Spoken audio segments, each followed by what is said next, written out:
What's up, Play Sports Gamer here, and this news should infuriate the consumer. It should infuriate the PlayStation game consumer. We had this big leak from Insomniac, and it let out some big news, Sony plans for the future. And I know it's 4 years away in 2027, but this is not good news for the consumer, and I'll explain why in this video. First, I want to say leaks are good. Whoever said leaks are not good, I totally disagree with you. It wasn't for leaks, we wouldn't have found out this news that Sony was planning. If it wasn't for leaks, we wouldn't know the corruption of Joe Biden and his family. If it wasn't for leaks, we wouldn't know that the government was spying on its citizens. So leaks, in my opinion, are good. It's bad for the corporate, it's bad for government, because the public finds out what they have doing, what they have planning on doing, what they're trying to sneak by, what they're trying to do, spy on people. So we got this news from PlayStation. PlayStation reportedly planning on selling games in parts for $50 each, raising overall prices to $80 to $100. And what I said all along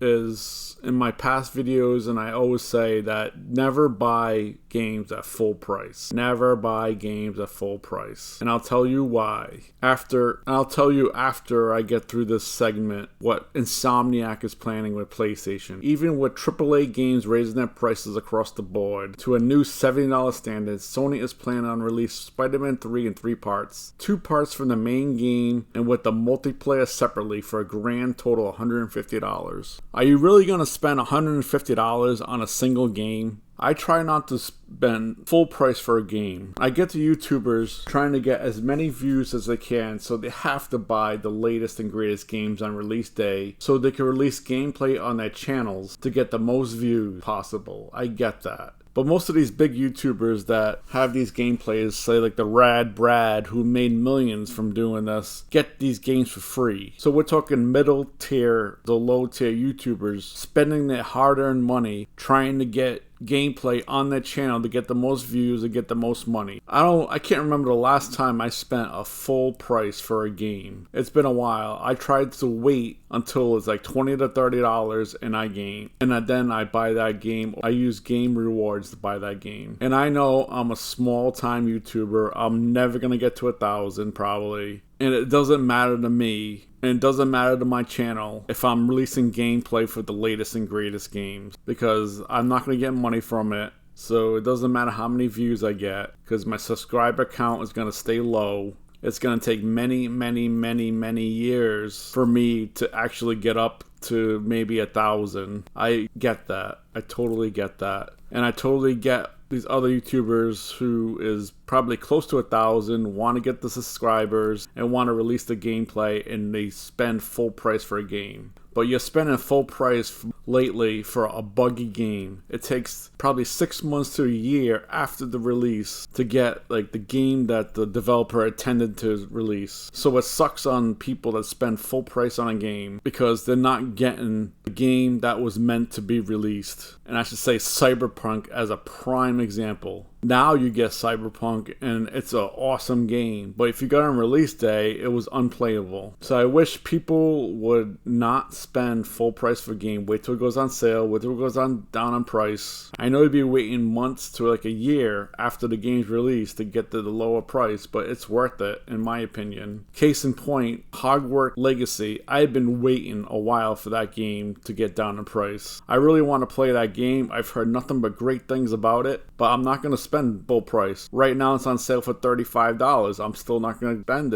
my money on that until it probably goes down to like $20. And I know I'm different from everyone else, but it's things like this that they keep on raising prices that people can't afford it, that people are spending their hard-earned money to buy these buggy games at these high prices, and it shouldn't be. They should wait. Now let's take a look at this brilliant portion of the article, and I totally think it's BS. The increase in prices for PlayStation games can be blamed on the global market inflation. For instance, games in 2001 cost about $50, which seems cheaper compared to now at first sight. If studied in depth, $50 in the 2000s is equivalent to nearly $90 according to current market conditions. Thus, games costing around $70 now prove the fact that games are cheaper in the current market. Looking at the average annual earning data of U.S. citizens, there has been an increase in wages by 17%, while games have seen a decrease in valuation by 22%, according to current market standards. In the eyes of common folk, the hobby appears to be getting more expensive in the coming years, but in reality, that is not the case as it's only a result of market changes. Now, I call BS on this because I guarantee, they said 17% wage growth, I guarantee they're not including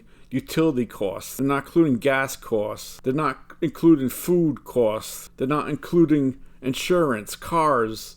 The prices of these utilities and cars and food have been skyrocketing. Rents are absolutely crazy nowadays. And I guarantee you're getting a wage decrease instead of an increase over the years because of how everything costs more and more and more. It angers me because they're saying, oh, the games have become cheaper because people are making more, which is not true. It is not true. Maybe when these price increases in 2027 come around, maybe the inflation is going to go way down. Your actual wage increases are going to be above inflation. But that has not been the case the last 3 to 4 years. And we finish with this price increase projection from PlayStation has gotten netizens talking, and Sony face major backlashes. Consumers are starting to raise the question of who will pay $100 for just games. Some even claim that gaming has always been an expensive hobby to begin with. And I disagree on that. As far as a hobby goes, I think gaming is pretty cheap because you're spending 50 to 100 hours on some games. Sometimes people spend almost $1,000 on like a Call of Duty or something multiplayer.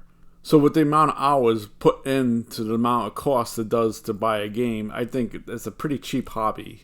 I went to Topgolf driving range, which is a driving range with a bar and to get food. Me and 4 friends spent $400, that's including tip, on 2 hours of entertainment. You're getting a lot more entertainment for nowadays $70 for a video game than it is. Like every time you go to movies and stuff, go out to a restaurant, it's costing a lot of money. A gaming hobby is not as expensive as comparable to other hobbies, in my opinion. So I just want to do a video that you're going to be seeing probably Xbox raising prices too.